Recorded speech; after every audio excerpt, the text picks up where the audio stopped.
तृतासता पुढच्या बातमीकडे आपण वळूयात। भारतातील पहिलाच डीप फेक ट्रेडिंग फसवणूक गुन्हा समोर आलेला आहे। स्टॉक मार्केट तज्ञाचा हा डीप फेक व्हिडिओ वापरून नागरिकांना शेअर ट्रेडिंगमध्ये फायद्याचा आमिष दाखवून कोट्यवधी रुपयांची फसवणूक करणाऱ्या टोळीचा मुंबई सायबर पोलिसांनी पर्दाफाश केलाय।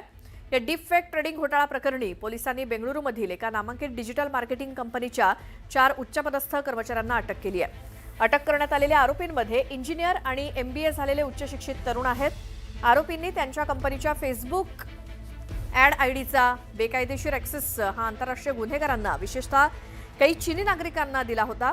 या ॲक्सेसच्या बदल्यात आरोपींनी सुमारे 3 कोटी रुपये भारतीय आणि दुबई चलनामध्ये स्वीकारल्याचं समोर आलंय। तर या उच्च शिक्षित तरुणांनी कोट्यवधींचा गंडा नेमका कसा घातला आपण बघूयात। पहिलाच हा डीप फेक ट्रेडिंग घोटाळा समोर आलेला आहे आणि भारतातला हा पहिलाच डीप फेक ट्रेडिंग घोटाळा आहे। सेबी नोंदणीकृत तज्ञाच्या नावाखाली इतरांना गंडवण्यात आलंय आणि यामध्ये सायबर गुन्हेगारांनी फिर्यादीचा एक डीप फेक व्हिडिओ बनवला अशी देखील माहिती समोर आलेली आहे। तर बनावट जाहिरात ही सोशल मीडियावरती प्रसारित केली गेली। हे 4 जण आपल्याला दिसतायत, हे यामध्ये सहभागी होते। या जाहिरातीच्या माध्यमातून अनेकांची फसवणूक या 4 जणांनी केलेली आहे। तर हे आरोपी डिजिटल मार्केटिंग कंपनीमध्ये काम करत होते। या आरोपींना आंतरराष्ट्रीय सायबर गुन्हेगारांची सुद्धा मदत होती अशी देखील एक माहिती समोर आली आहे। या उच्च शिक्षित तरुणांकडून कोट्यवधींचा गंडा घालण्यात आलाय। फेसबुक ॲड आयडीचा बेकायदेशीर वापर त्यांनी केल्याची देखील माहिती मिळाली आहे आणि या ॲक्सेसच्या बदल्यात आरोपींना 3 कोटी रुपये मिळालेत असा देखील आरोप आहे। तर या 4ही आरोपी हे IT क्षेत्रातील उच्च शिक्षित तरुण असल्याची माहिती मिळाली आहे।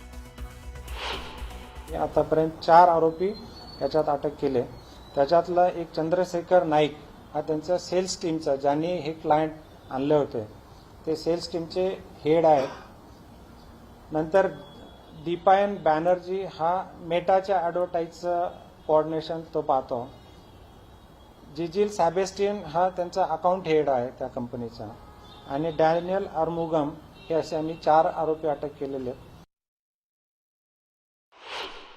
सोशल मीडियावर जे आपण व्हिडिओ पाहतो त्या व्हिडिओमध्ये त्याची सत्यता पडताळल्याशिवाय त्याच्यावर विश्वास ठेवू नका। बऱ्याच वेळा खोटे आश्वासनं जे बाहेर काहीतरी चुकीच्या लोभ दाखवतात त्या लोभाला बळी पडू नका आणि आपण कष्टाने कमवलेला पैसा अशा सायबर ठगांच्या हातात देऊ नका आणि आपण आपल्याकडचा पैसा खाली करू नका, बँक अकाउंट खाली करू नका।